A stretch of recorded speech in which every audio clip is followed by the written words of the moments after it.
ինքը մի բանի համար է անում։ Ինքը այսօր ամեն ինչ ինքան է խառնել,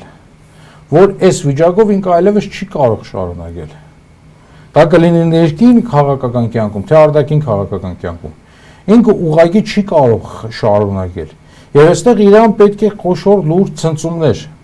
որովհետեւ ինքը նորից կարողանա շարունակել իր վայելքները։ Եվ այդ ցնցումները կարող են լինել օրինակ քաղաքացիական բախումների տեսքով։ Ինչն էլ վերջին 10 օրը ինքը շատ լավ հրահրում է։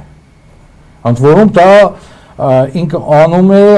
Ադրբեջանի եւ Թուրքիայի աջակցությամբ։ Այս պահին ինքը ունի այնտեղ, չգիտեմ, օրինակ Փաշիզադեի աջակցությունը, ինքը այնտեղ ունի նաեւ ադրբեջանական լրատվության փորձագիտական, չգիտեմ, հանրույթի աջակցությունը։ Այսինքն սա համաձայնեցված է մեր թշնամիների հետ, որովհետեւ մեր թշնամիներին էլ է ծերնդու։ Հայաստանը ինչքան կթուլանա, ինչքան կպառակվի,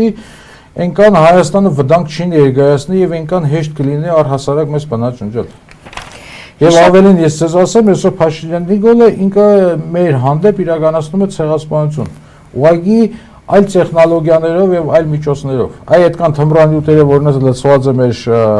փողոցներում, հա, այսպես ասել, դա ինչ է, նորից ցեղասպանության տեսակ չէ։ Այդ պատերազմները, որ արվեցին ու տարան մեր ժողովրդին, մեր երիտասարդներին կոտրեցին ցեղասպանություն չէ։ Մեզ անընդհատ դեպրեսիայի, ստրեսի մեջ պահելը ցեղասպանություն չէ։ Այսինքն այս բանը իրենք իրականացնում են ցեղասպանություն։ Իսկ մենք, չգիտեմ, երևի արդեն համակերպված ընդամենը